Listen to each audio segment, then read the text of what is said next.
S Congress ಸರ್ಕಾರ 5 ಗ್ಯಾರಂಟಿಗಳನ್ನ ಕೊಟ್ಟಿದೆ ಅಂತ ನಾವು ನೀವು ಎಲ್ಲ ಅಂದ್ಕೊಂಡಿದ್ದೀವಿ. ಆದ್ರೆ ಇನ್ನೊಂದು ಆಡ್ ಮಾಡ್ಕೊಳ್ಬೇಕು, 6ನೇ ಗ್ಯಾರಂಟಿನೂ ಕೊಟ್ಟಿದ್ದಾರೆ, ಅದೇ ಬೆಲೆ ಏರಿಕೆಯ ಗ್ಯಾರಂಟಿ ಅಂತ ಹೇಳಿ. ಗ್ಯಾರಂಟಿ ಸರ್ಕಾರದಿಂದ ಜನರಿಗೆ ಶಾಕ್ ಮೇಲೆ ಶಾಕ್.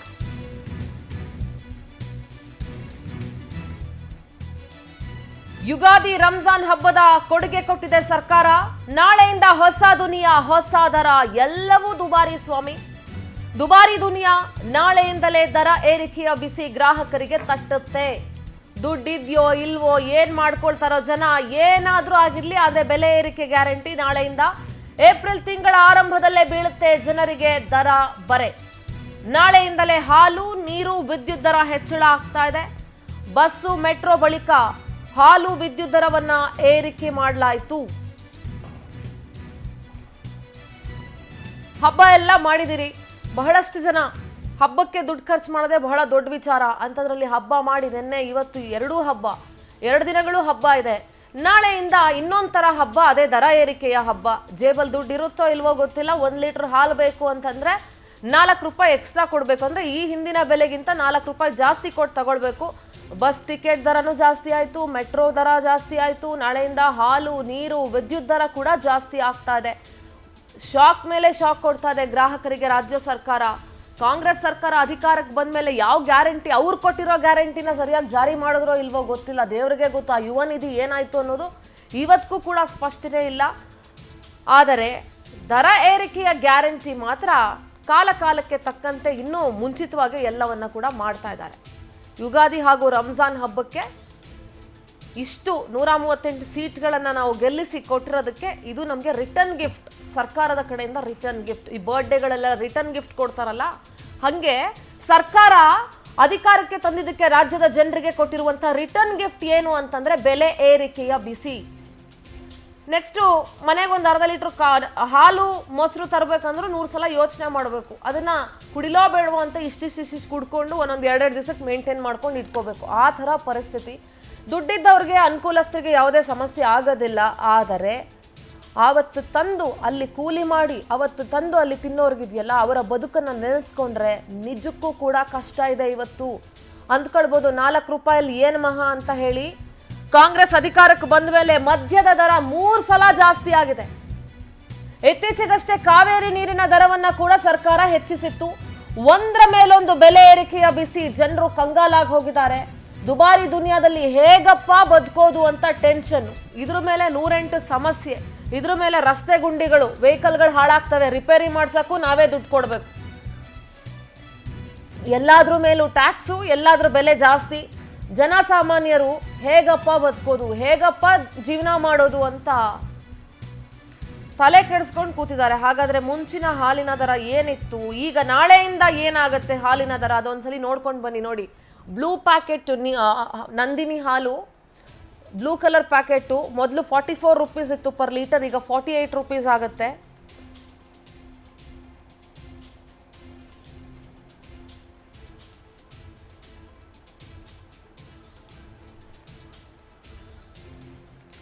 ಎಲ್ಲವೂ ಕೂಡ ದುಬಾರಿ ಆಗುತ್ತೆ. ನಾಳೆಯಿಂದ ರೇಟ್ ಎಲ್ಲವೂ ಜಾಸ್ತಿ ಆಗ್ತಾ ಹೋಗುತ್ತೆ. ಸೊ ಹೊಸ ರೇಟ್ಗೆ ಅಡ್ಜಸ್ಟ್ ಆಗೋದಕ್ಕೆ ರೆಡಿ ಇರಿ. ನೀಲಿ ಪ್ಯಾಕೆಟ್ ಟೋನ್ಡ್ ಮಿಲ್ಕ್ 45 ರೂಪೀಸ್ ಇತ್ತು, 49 ರೂಪೀಸ್ ಆಗುತ್ತೆ. ಎಲ್ಲವೂ ಕೂಡ ದುಬಾರಿ ಆಗ್ತಾ ಹೋಗುತ್ತೆ. ಆರೆಂಜ್ ಪ್ಯಾಕೆಟು 48 ರೂಪೀಸ್ ಇತ್ತು, ನೆಕ್ಸ್ಟ್ 52 ರೂಪೀಸ್ ಆಗುತ್ತೆ. ಎಷ್ಟೋ ಜನದು ಒಂದು ಹೊತ್ತಿನ ಊಟ ಬಂದ್ಬಿಡುತ್ತೆ 54 ರೂಪಾಯಿಗೆ. ಆರೆಂಜ್ ಸ್ಪೆಷಲ್ ಹಾಲು 50 ರೂಪಾಯಿ ಇತ್ತು, ಈಗ 54 ರೂಪಾಯಿ ಆಗುತ್ತೆ. ಎಲ್ಲವೂ ಕೂಡ ದರ ಏರಿಕೆ. ಶುಭಂ ಮಿಲ್ಕ್ 50 ರೂಪೀಸ್ ಪರ್ ಲೀಟರ್ ಇತ್ತು, ಈಗ 54 ರೂಪೀಸ್, 54 ರೂಪಾಯಿ ಆಗುತ್ತೆ ಹೊಸ ದರ. ಇನ್ನು ಸಮೃದ್ಧಿ ಹಾಲು, ಜನರ ಬದುಕು ಸಮೃದ್ಧಿ ಆಗದೆ ಇದ್ರೂ ಚಿಂತೆ ಇಲ್ಲ. ಸಮೃದ್ಧಿ ಹಾಲಿನ ದರ ಮೊದಲು 53 ರೂಪಾಯಿ ಇತ್ತು, ಈಗ ನೆಕ್ಸ್ಟ್ 57 ರೂಪಾಯಿ ಆಗುತ್ತೆ. ಶುಭಂ ಟೋನ್ಡ್ ಮಿಲ್ಕು 51 ರೂಪೀಸ್ ಇತ್ತು, ಈಗ 55 ರೂಪೀಸ್ ಆಗುತ್ತೆ. 4 ರೂಪಾಯಿ 2 ರೂಪಾಯಲ್ಲಿ ಏನ್ರಿ ಡಿಫ್ರೆನ್ಸ್ ಗೊತ್ತಾಗುತ್ತೆ, ಏನು ಮಹಾ ಅಂತ ನೀವು ಅಂದ್ಕೊಳ್ಬೋದು. It makes lot of difference. ಸಂತೃಪ್ತಿ ಹಾಲು, ಜನರ ಬದುಕು ಸಂತೃಪ್ತವಾಗಿ ಇದೆಯೋ ಇಲ್ವೋ, ಹಾಳು ಬಿದ್ದೋಗ್ಲಿ, ಸರ್ಕಾರ ಸಂತೃಪ್ತವಾಗಿರಬೇಕು ಅಂತಂದ್ರೆ ಬೆಲೆ ಏರಿಕೆ ಮಾಡಬೇಕು. ಹಾಗಾಗಿ ಸಂತೃಪ್ತಿ ಹಾಲು 1 ಲೀಟರ್ಗೆ 57 ರೂಪಾಯಿ ಇತ್ತು, ನೆಕ್ಸ್ಟ್ ಈಗ 61 ರೂಪಾಯಿ ಆಗುತ್ತೆ. ಇದೆಲ್ಲವೂ ಕೂಡ ರೈತರಿಗೆ ಹೋಗುತ್ತೆ ಅಂತ ಹೇಳ್ತಾರಲ್ಲ, ಕಂಪ್ಲೀಟ್ ಹಣ ರೈತರಿಗೆ ಹೋಗ್ಬಿಟ್ರೆ ಬಹಳ ಖುಷಿಯಾಗಿ ಕೈಯಿಂದ ಎತ್ಕೊಡೋಣ. ನಮ್ಮ ನಾಡಿನ ರೈತರಿಗೆ ಹೋಗುತ್ತಪ್ಪ, ಅವ್ರ ಕಷ್ಟಕ್ಕಾಗತ್ತೆ ಅಂತ. ಆದರೆ ಈ ಹಣ ರೈತರಿಗೆ ತಲುಪಲ್ಲ. ಇದರಲ್ಲಿ ಹೆಚ್ಚು ಕಡಿಮೆ 4 ರೂಪಾಯಿ ಜಾಸ್ತಿ ಮಾಡಿದ್ದಾರೆ ಅಂತಂದ್ರೆ 1 ರೂಪಾಯಿ ರೈತರಿಗೆ ತಲುಪಬಹುದೇನೋ ಅಷ್ಟೇ. ಈ ಹಿಂದೆ ಜಾಸ್ತಿ ಮಾಡಿದಂಥ ದುಡ್ಡಲ್ಲಿ ಇನ್ನೂ 657 ಕೋಟಿ ರೂಪಾಯಿ ಪ್ರೋತ್ಸಾಹ ಧನವನ್ನ ಕೊಡಬೇಕಾಗಿದೆ ಇನ್ನು ರೈತರಿಗೆ, ಅಂದ್ರೆ ಹೈನುಗಾರಿಕೆ ಮಾಡೋರಿಗೆ. ಹಾಲಿನ ದರ ಏರಿಕೆ ಬಳಿಕ ಜನರಿಗೆ ಕರೆಂಟ್ ಶಾಕ್. ಪ್ರತಿ ಯೂನಿಟ್ ವಿದ್ಯುತ್ ದರ 36 ಪೈಸೆ ಏರಿಕೆ ಆಗುತ್ತೆ. Only 36 paisa. How does it matter ಅಂತ ನೀವು ಅಂದ್ಕೊಂಡ್ರೆ it makes lot of difference. ಪ್ರತಿ ಯೂನಿಟ್ ವಿದ್ಯುತ್ ದರ 36 ಪೈಸೆ ಏರಿಕೆ ಮಾಡಿದ್ದಾರೆ. ನಾಳೆಯಿಂದಲೇ ಪರಿಷ್ಕೃತ ದರ ಜಾರಿಯಾಗುತ್ತೆ.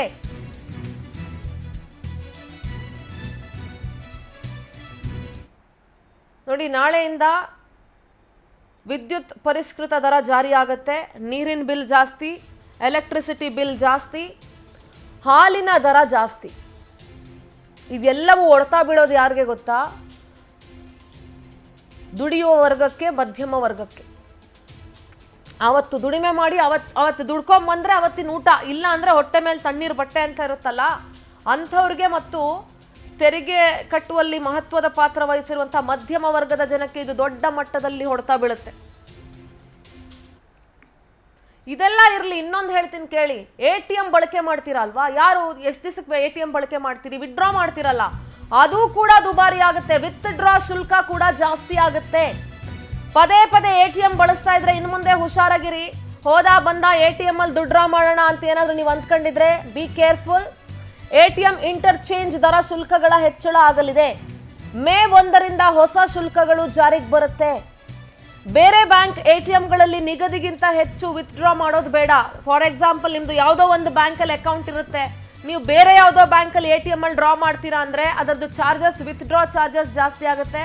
ಸೊ ಹಾಗಾಗಿ ಬೇರೆ ಬ್ಯಾಂಕಲ್ಲಿ ವಿತ್ಡ್ರಾ ಮಾಡಿದ್ರೆ ಚಾರ್ಜಸ್ ಜಾಸ್ತಿ ಆಗುತ್ತೆ. ಹೆಚ್ಚಿನ ಬಾರಿ ಬೇರೆ ಬ್ಯಾಂಕ್ ATM ಅಲ್ಲಿ ವಿತ್ಡ್ರಾ ಮಾಡಿದ್ರೆ ಚಾರ್ಜ್ ಆಗುತ್ತೆ. ಬ್ಯಾಂಕ್ ಖಾತೆ ಇರುವ ATM ನಲ್ಲಿ ಮಾತ್ರ ವಿತ್ಡ್ರಾ ಮಾಡಿ. ಬೇರೆ ಬ್ಯಾಂಕ್ಗಳಲ್ಲಿ ಹೆಚ್ಚುವರಿ ವಿತ್ಡ್ರಾ ಮಾಡಿದ್ರೆ 2 ರೂಪಾಯಿ ಆಗುತ್ತೆ. 2 ರೂಪಾಯಿ ಕಟ್ ಆಗುತ್ತೆ ನಿಮ್ಮ ಅಕೌಂಟಿಂದ. ಬ್ಯಾಲೆನ್ಸ್ ಚೆಕ್ಕು, ಸ್ಟೇಟ್ಮೆಂಟ್ ಪಡ್ಕೊಂಡ್ರೆ 1 ರೂಪಾಯಿ ಶುಲ್ಕವನ್ನ ನಿಗದಿ ಮಾಡಿದ್ದಾರೆ. So be careful. ನಾವು ಬದುಕ್ತಾ ಇರೋದು ದುಬಾರಿ ದುನಿಯಾದಲ್ಲಿ. ಅತಿ ಹೆಚ್ಚು ಟ್ಯಾಕ್ಸ್ಗಳನ್ನ ಕಟ್ತೀವಿ. ತಿನ್ನೋ ಅನ್ನದಿಂದ ಹಿಡಿದು ಪ್ರತಿಯೊಂದಕ್ಕೂ we are paying the taxes. At the same time ನಮ್ಮ ಜೀವನ ನಡೆಸುವಂಥ ಶೈಲಿ ಯಾವ ಥರ ಆಗುತ್ತೋ ಏನೋ ಗೊತ್ತಿಲ್ಲ.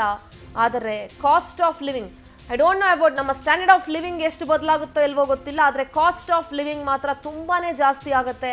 ಬೇರೆ ATMಗಳಲ್ಲಿ ಅಂದರೆ ನಿಮ್ಮ ಬ್ಯಾಂಕ್ ಖಾತೆ ಇರುವಂಥ ಬ್ಯಾಂಕ್ ATM ಅನ್ನು ಹೊರತುಪಡಿಸಿ ಬೇರೆ ATM ಅಲ್ಲಿ ಹಣವನ್ನು ಡ್ರಾ ಮಾಡ್ತಾ ಇದ್ರೆ ಪದೇ ಪದೇ ಅದಕ್ಕೂ ಕೂಡ ವಿತ್ಡ್ರಾ ಚಾರ್ಜಸ್ ಕಟ್ ಆಗುತ್ತೆ.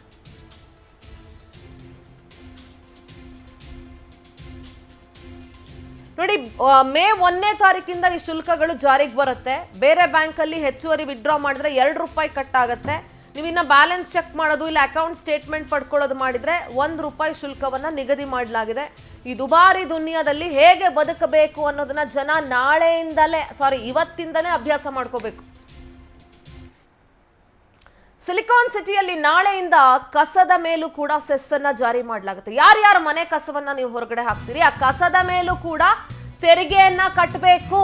ಇದಪ್ಪ ಮಜಾ ಅಂತಂದ್ರೆ, ಇದು ವರ್ಷೆ ಅಂತಂದ್ರೆ. ಸರ್ಕಾರ ನೋಡಿ, ಕಸದ ಮೇಲೆ ತೆರಿಗೆಯನ್ನ ಹೇರ್ತಾ ಇದೆ ಕಾಂಗ್ರೆಸ್ ಸರ್ಕಾರ. ಮನೆ ಕಸ ಸಂಗ್ರಹಿಸಲು ಇನ್ನು ಮುಂದೆ ತೆರಿಗೆ ಕಟ್ಟಬೇಕು, ಟ್ಯಾಕ್ಸ್ ಪೇ ಮಾಡಬೇಕು. ಸೊ ಕಸ ಎಷ್ಟು ಬೇಕಾದ್ರೂ ಅಷ್ಟು ಬಿಸಾಕಂಗಿಲ್ಲ, ಯೋಚನೆ ಮಾಡಿ ಬಿಸಾಕಿ. ಘನ ತ್ಯಾಜ್ಯ ನಿರ್ವಹಣೆ ಸಂಸ್ಥೆಯಿಂದ ಕಸದ ಮೇಲೆ ಸೆಸ್ ಹಾಕಲಾಗ್ತಿದೆ. ಕಮರ್ಷಿಯಲ್ ಅಂಗಡಿ, ಹೋಟೆಲ್ಗಳಿಗೆ ಒಂದು ತೆರಿಗೆ ಇರುತ್ತೆ, ರೆಸಿಡೆನ್ಷಿಯಲ್ ಕಟ್ಟಡಗಳಿಗೆ ಮತ್ತೊಂದು ರೀತಿಯ ಸೆಸ್ ಇರುತ್ತೆ. ಹಿಂದೆಲ್ಲ ಹೋಟೆಲ್ಗೆ 1 ಕೆಜಿಗೆ 5 ರೂಪಾಯಿ ಇತ್ತು. ಈಗ ಹೋಟೆಲ್ಗಳಿಗೆ ಕಸದ ಸೆಸ್ ಅನ್ನ 12 ರೂಪಾಯಿಗೆ ಏರಿಕೆ ಮಾಡಿದ್ದಾರೆ. ಸೊ ಬೇಕಾಬಿಟ್ಟಿಯಾಗಿ ಕಸ ತಗೊಂಡೋಗಿ ಬಿಸಾಕಂಗಿಲ್ಲ, ಬೇಕಾಬಿಟ್ಟಿಯಾಗಿ ಕಸ ಹಾಕಂಗಿಲ್ಲ. ಅದಕ್ಕೂ ಟ್ಯಾಕ್ಸ್ ಕಟ್ಟಬೇಕು ಬೆಂಗಳೂರಲ್ಲಿ. ಬಿ ಕೇರ್ಫುಲ್, ತಲೆಯಲ್ಲಿ ಇಟ್ಕೊಳ್ಳಿ ಇದನ್ನ. ಹೋಟೆಲ್ಗಳಿಗೆ ಮೊದಲು 1 ಕೆಜಿಗೆ 5 ರೂಪಾಯಿ ಕಲೆಕ್ಟ್ ಮಾಡ್ತಾ ಇದ್ರು, ಈಗ 1 ಕೆಜಿಗೆ 12 ರೂಪಾಯಿಗೆ ಏರಿಸಿದ್ದಾರೆ. ಅದಕ್ಕೂ ಕೂಡ ಹೋಟೆಲ್ ಮಾಲೀಕರು ಪಾಪ ತಲೆ ಕೆಡಿಸ್ಕೊಳ್ತಾ ಇದ್ರು, ಏನಿದು ಅಂತ ಹೇಳಿ. 600 ಚದರ ಅಡಿವರೆಗಿನ ಕಟ್ಟಡಗಳಿಗೆ ತಿಂಗಳಿಗೆ 10 ರೂಪಾಯಿ, 600ರಿಂದ 1000 ಚದರ ಅಡಿವರೆಗಿನ ಕಟ್ಟಡಗಳಿಗೆ 50 ರೂಪಾಯಿ. 1000ದಿಂದ 2000 ಚದರ ಅಡಿಗಳ ಕಟ್ಟಡಗಳಿಗೆ ತಿಂಗಳಿಗೆ 100 ರೂಪಾಯಿ, 2000ದಿಂದ 3000 ಚದರ ಅಡಿಗಳ ಕಟ್ಟಡಗಳಿಗೆ ತಿಂಗಳಿಗೆ 150 ರೂಪಾಯಿ, 3000ದಿಂದ 4000 ಚದರ ಅಡಿಗಳ ಕಟ್ಟಡಗಳಿಗೆ ತಿಂಗಳಿಗೆ 200 ರೂಪಾಯಿ ಟ್ಯಾಕ್ಸು, 4000 ಚದರ ಅಡಿಗಳ ಮೇಲ್ಪಟ್ಟ ಕಟ್ಟಡಗಳಿಗೆ ತಿಂಗಳಿಗೆ 400 ರೂಪಾಯಿ ಟ್ಯಾಕ್ಸು.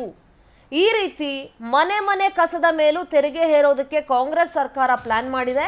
ಇದರಿಂದ ಘನತ್ಯಾಜ್ಯ ನಿರ್ವಹಣೆ ಸಂಸ್ಥೆಗೆ ವಾರ್ಷಿಕ 600 ಕೋಟಿ ಆದಾಯದ ನಿರೀಕ್ಷೆಯಲ್ಲಿ ಇದೆ ಆ ಸಂಸ್ಥೆ. ಸೊ ಬೆಂಗಳೂರಲ್ಲಿ ಇನ್ಮೇಲೆ ಕಸ ಬಿಸಾಕಬೇಕು ಅಂತಂದ್ರೂ ನೀವು ಆ ಕಸಕ್ಕೂ ಟ್ಯಾಕ್ಸ್ ಕಟ್ಟಬೇಕು. ನಮ್ಮ ವಿಶೇಷ ಪ್ರತಿನಿಧಿ ಅರುಣ್ ನ್ಯೂಸ್ ಡೆಸ್ಕ್ ಇಂದ ನೇರ ಸಂಪರ್ಕದಲ್ಲಿ ಜಾಯ್ನ್ ಆಗ್ತಾ ಇದ್ದಾರೆ. ಅರುಣ್, ನಾವು ಕಾಂಗ್ರೆಸ್ ಸರ್ಕಾರ ಅಧಿಕಾರಕ್ಕೆ ಬಂದಾಗ ಬಹಳಷ್ಟು ಜನ ಗ್ಯಾರಂಟಿಗಳು ಕೊಡ್ತಾರೆ ಅಂದ ತಕ್ಷಣ ನಂಬ್ಕೊಂಡು ನಮ್ಮ ಬದುಕು ಹಸನಾಗ್ಬಿಡುತ್ತೆ, ಬಡವರ ಪಕ್ಷ ಕಾಂಗ್ರೆಸ್ ಪಕ್ಷ ಅಂತೆಲ್ಲ ಹೇಳಿ ಇವರು ಕಂಪ್ಲೀಟ್ ಫ್ರೀ ಏನೋ ಅವ್ರ ಮನೆಯಿಂದ ತಂದ್ಕೊಡ್ತಾರೇನೋ ಅಂತ ಅನ್ಕೊಂಡು ಜನ ಕಂಪ್ಲೀಟ್ ಫ್ರೀ ಅಂತ ಹೇಳಿ ಕಾಂಗ್ರೆಸ್ ಪಕ್ಷವನ್ನ ಅಧಿಕಾರಕ್ಕೆ ತರಿಸಿದ್ದಾಯ್ತು. ಇವರು ಅಧಿಕಾರಕ್ಕೆ ಬಂದಾಗಿಂದ ಮಾಡಿದ ಎರಡೇ ಕೆಲಸ. ನಾನು 1 ನಿಮಿಷ ಟೈಮ್ ತಗೊಂಡ್ಬಿಡ್ತೀನಿ, ಯಾಕೆಂದ್ರೆ ಒಂದು ಕುರ್ಚಿಗೋಸ್ಕರ ಕಿತ್ತಾಡಿದ್ದು, ಇನ್ನೊಂದು ದರ ಏರಿಕೆ ಮಾಡಿದ್ದು. ಪದೇ ಪದೇ ಎಲ್ಲದರ ಮೇಲೂ ಟ್ಯಾಕ್ಸು, ಎಲ್ಲದರ ದರ ಏರಿಕೆ. ಜನರು ಹೆಂಗ್ ಬದುಕಬೇಕು ಅಂತ ತಲೆ ಮೇಲೆ ಕೈ ಹಿಡ್ಕೊಂಡು ಕೂತ್ಕೊಳ್ಬೇಕು, ಆ ಥರ ಮಾಡಿಬಿಟ್ರು. ಏನ್ ಹೇಳ್ತೀರಿ, ದುಬಾರಿ ದುನಿಯಾದಲ್ಲಿ ಹೇಗೆ ಬದುಕೋದು ಅನ್ನುವಂಥ ಪ್ರಶ್ನೆ ಮೂಡ್ತಾ ಇದೆ.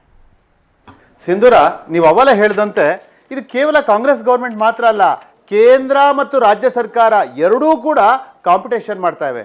ಯಾವ ರೀತಿ ಜನರ ಮೇಲೆ ತೆರಿಗೆ ಹೊರೆಯನ್ನು ನಾವು ಹೊರಿಸಬಹುದು ಅಂತ. ಒಂಥರ ಹೇಳ್ತಾರಲ್ಲ, ಹಾವನ್ನು ಹೊಡೆದು ಹದ್ದಿಗೆ ಹಾಕಿದ್ರಂತೆ. ಇವರ ಗ್ಯಾರಂಟಿ ಯೋಜನೆಗಳಿಗೆ ಇನ್ಯಾರನ್ನೋ ಸಂತೃಪ್ತಿ ಪಡಿಸೋದಕ್ಕೆ 5 ಗ್ಯಾರಂಟಿ ಯೋಜನೆಗಳನ್ನೇನೋ ಜಾರಿಗೆ ತಗೊಂಬಂದರು.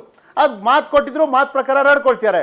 5 ಗ್ಯಾರಂಟಿ ಯೋಜನೆಗಳನ್ನು ಜಾರಿಗೊಳಿಸೋದಕ್ಕೆ ವಾರ್ಷಿಕ 52,000 ಕೋಟಿ ರೂಪಾಯಿ ಬೇಕು. ಎಲ್ಲಿಂದ ಹೊಂದಿಸ್ಬೇಕು? ಸಹಜವಾಗೇನೆ ಎಲ್ಲ ಬೆಲೆ ಏರಿಕೆ ಮಾಡ್ತಾ ಇದ್ದಾರೆ, ಅದನ್ನು ಅಡ್ಜಸ್ಟ್ ಮಾಡುವಂಥ ಒಂದು ಪ್ರಯತ್ನಕ್ಕೆ ಈಗ ಕೈ ಹಾಕಿದ್ದಾರೆ. ನೋಡಿ, ಗಮನಿಸಿ, ನಿನ್ನೆ ಅಷ್ಟೇ ಯುಗಾದಿ ಆಗಿದೆ, ಇವತ್ತು ರಂಜಾನ್. ಯುಗಾದಿ ಸಂದರ್ಭದಲ್ಲಿ ಬೇವು ಬೆಲ್ಲ ಎರಡೂ ಕೊಡ್ತಾರೆ. ಆದರೆ ನಮ್ಮ ಸರ್ಕಾರದವ್ರು ಮಾತ್ರ ಹಾಗಲ್ಲ, ಬೆಲ್ಲನ ತಾವು ತಿಂತಿದ್ದಾರೆ, ಬೇವನ್ನು ಜನಸಾಮಾನ್ಯರಿಗೆ ಕೊಡ್ತಾ ಇದ್ದಾರೆ. ರಂಜಾನು ಬಿರಿಯಾನಿನ ಮಾಡ್ತಾರಲ್ಲ, ಬಿರಿಯಾನಿಯನ್ನು ತಾವು ತಿಂತಾರೆ, ಅದರ ಮೇಲೆ ಅದನ್ನು ಕುಷ್ಕ ಹೇಳ್ತಾರಲ್ಲ, ಬರೀ ನೀರು ತರೋದು, ಅದು ಜನಸಾಮಾನ್ಯರಿಗೆ ಹೋಗುತ್ತೆ. ಇದು ಸರ್ಕಾರ ಮಾಡ್ತಿರೋವಂಥದ್ದು. ಯಾಕೆ ಈಗ ಏಪ್ರಿಲ್ 1ರಿಂದಲೇ ಅದು ಜಾರಿ ಮಾಡ್ತಾ ಇದ್ದಾರೆ? ಏನು ಮುಹೂರ್ತನ ಅದು? ಖಂಡಿತ ಹೌದು. ನೋಡಿ ಸಿಂಧೂರ, ಕಳೆದ ಫೆಬ್ರವರಿ ತಿಂಗಳಲ್ಲಿ ಕೇಂದ್ರ ಸರ್ಕಾರ ಬಜೆಟ್ ಆಯಿತು, ಮಾರ್ಚ್ ಮೊದಲ ವಾರದಲ್ಲಿ ರಾಜ್ಯ ಸರ್ಕಾರದ ಬಜೆಟ್ ಆಯಿತು. ಮಾರ್ಚ್ ಮತ್ತು ಫೆಬ್ರವರಿಯಲ್ಲಿ ಬಜೆಟ್ ಮಂಡನೆ ಮಾಡಿದರೂ ಕೂಡ ಅದು ಜಾರಿಗೆ ಬರುವಂಥದ್ದು ಏಪ್ರಿಲ್ 1ರಿಂದ. ಯಾಕಂತಂದರೆ ಆರ್ಥಿಕ ವರ್ಷ ಅಂತ ಹೇಳ್ತಾರೆ. ಏಪ್ರಿಲ್ 1ರಿಂದ ಮಾರ್ಚ್ 31ರವರೆಗೆ ಇರುವಂಥ ಅವಧಿ ಏನಿದೆಯಲ್ಲ, ಅದನ್ನು ಆರ್ಥಿಕ ವರ್ಷ ಅಂತ ಪರಿಗಣಿಸ್ತಾರೆ. ಆ ಅವಧಿಯಲ್ಲಿ ಬಜೆಟನ್ನು ಜಾರಿಗೊಳಿಸಲಾಗುತ್ತೆ. ಸರ್ಕಾರದ ಎಲ್ಲ ಹಣಕಾಸು ವ್ಯವಹಾರಗಳು ಈ ಅವಧಿಯಲ್ಲಿ ಆಗುವಂಥದ್ದು. ಹಾಗಾಗಿ ಅದನ್ನು ಆರ್ಥಿಕ ವರ್ಷ ಅಂತ ಪರಿಗಣಿಸ್ತಾರೆ. ನಾಳೆಯಿಂದ ಹೊಸ ಆರ್ಥಿಕ ವರ್ಷ ಆರಂಭ ಆಗುತ್ತೆ. ಹಾಗಾಗಿ ಬಜೆಟಲ್ಲಾಗಲಿ ನಂತರದ ಬೇರೆ ಬೇರೆ ಹಂತಗಳಲ್ಲಾಗಲಿ ಏನೆಲ್ಲ ತೆರಿಗೆಗಳನ್ನು ಹಾಕಿದ್ರೋ, ಯಾವುದನ್ನು ಹೆಚ್ಚು ಮಾಡಿದ್ರು, ಯಾವ್ದು ಕಡಿಮೆ ಮಾಡಿದ್ರು, ಎಲ್ಲವೂ ಕೂಡ ಏಪ್ರಿಲ್ 1 ಅಥವಾ ನಾಳೆಯಿಂದ ಜಾರಿಗೆ ಬರುತ್ತೆ. ಅದರಲ್ಲೂ ಪ್ರಮುಖವಾಗಿ ನೀವು ಅವೆಲ್ಲ ಹೇಳಿದ್ರಿ, ಹಾಲಿನ ದರ ಹೆಚ್ಚಾಯಿತು, ಕರೆಂಟ್ ದರ ಹೆಚ್ಚಾಯಿತು, ನೀರಿನ ದರ ಹೆಚ್ಚಾಯಿತು. ಅಷ್ಟೇನಾ? ಮೆಟ್ರೋ ಈಗಾಗಲೇ ಜಾಸ್ತಿ ಮಾಡಿಬಿಟ್ಟಿದ್ದಾರೆ. ಮೆಟ್ರೋ ರೈಲು ಪ್ರಯಾಣ ದರ, ಬಸ್ ಪ್ರಯಾಣ ದರ ಎಲ್ಲವೂ ಕೂಡ ಜಾರಿ ಆಗೋಗಿದೆ. ಆಟೋ ಮೀಟರ್, ಇವು ಎಲ್ಲ ಒಂದಕ್ಕೊಂದಕ್ಕೆ ಲಿಂಕ್ ಇದ್ದಾಗೆ ಸಿಂಧೂರ. ಹಾಲಿನ ದರ ಹೆಚ್ಚಳ ಮಾಡಿದ್ರು. ಹಾಲಿನ ದರ ಹೆಚ್ಚಳ ಮಾಡಿದ ಪರಿಣಾಮ ಏನಾಯಿತು? ಎಲ್ಲ ಹೋಟೆಲ್ ಮಾಲೀಕರು ಎಲ್ಲರೂ ಕೂಡ, ಸ್ವಾಮಿ ಹಾಲಿನ ದರ ಜಾಸ್ತಿ ಆಯಿತು, ನಾವೇನು ಮಾಡೋಕ್ಕಾಗಲ್ಲ, ಕಾಫಿ ಟೀ ದರ ಜಾಸ್ತಿ ಮಾಡ್ತಾರೆ, 15% ಜಾರಿ ಮಾಡಿ ಅಂತ ಅವರು ಕೂಡ ಹೆಚ್ಚು ಮಾಡಿದ್ದಾರೆ. ಈಗಾಗಲೇ 1 ಲೋಟ ಕಾಫಿಗೆ 15 ರೂಪಾಯಿ ಕೊಡಬೇಕು. 15% ಆಲ್ಮೋಸ್ಟ್ 20 ರೂಪಾಯಿಗೆ ತಂದು ನಿಲ್ಲಿಸ್ತಾರೆ. ಎಲ್ಲಿಂದ ತರೋದು?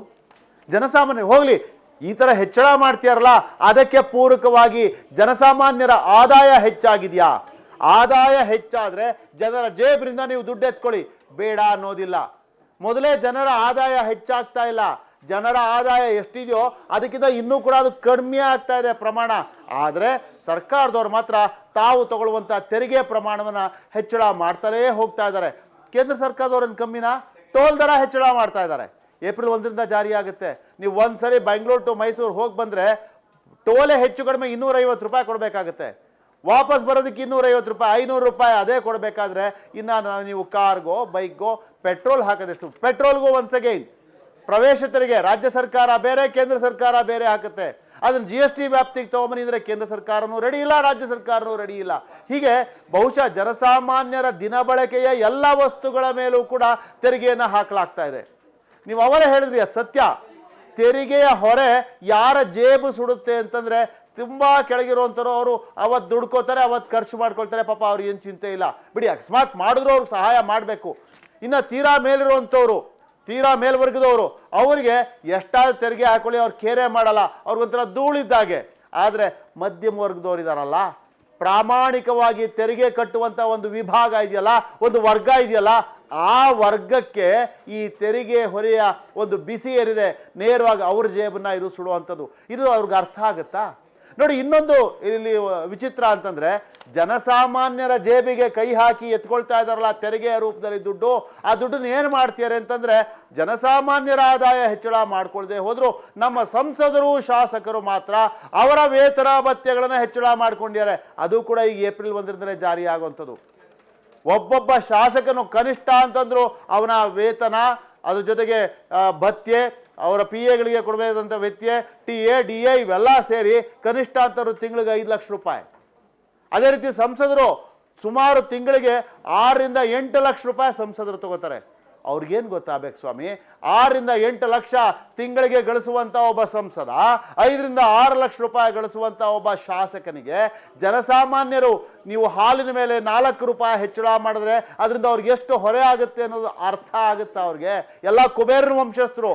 ನಮ್ಮ ದೇಶದಲ್ಲಿರುವಂಥ, ರಾಜ್ಯ ಮಾತ್ರ ಅಲ್ಲ, ಇಡೀ ದೇಶದಲ್ಲಿರುವಂಥ ಎಲ್ಲ ಜನಪ್ರತಿನಿಧಿಗಳು ಅವರಲ್ಲಿ ಬಹುಶಃ 1 ಅಥವಾ 2% ತೀರಾ ಬಡವರಿರ್ಬೋದು, ಜನಸಾಮಾನ್ಯರ ಮಟ್ಟದಲ್ಲಿ ಇರಬಹುದು. ಉಳಿದವರೆಲ್ಲ ಕುಬೇರನ ವಂಶಸ್ಥರೇ, ಕುಬೇರನ ಮೊಮ್ಮಕ್ಕಳೇನೆ, ಕೋಟ್ಯಾಧಿಪತಿಗಳಿಗಿಂತ ಕಮ್ಮಿ ಯಾರೂ ಇಲ್ಲವೇ ಇಲ್ಲ. ಹಾಗಾಗಿ ಅವ್ರಿಗೆ ಯಾರಿಗೂ ಜನಸಾಮಾನ್ಯರ ಭಾವನೆ ಏನು ಅನ್ನೋದು ಅರ್ಥ ಆಗ್ತಾ ಇಲ್ಲ. ಅದರ ಪರಿಣಾಮವಾಗಿ ತೆರಿಗೆ ಎಷ್ಟು ಬೇಕೋ ಅಷ್ಟು ಹೆಚ್ಚಳಿಸ್ಕೊಂಡು ಕೂತಿದ್ದಾರೆ. ಸಿಂಧೂರ. ಓಕೆ ಅರುಣ್, ಥ್ಯಾಂಕ್ ಯು ನಿಮ್ಮೆಲ್ಲ ಮಾಹಿತಿಗಾಗಿ.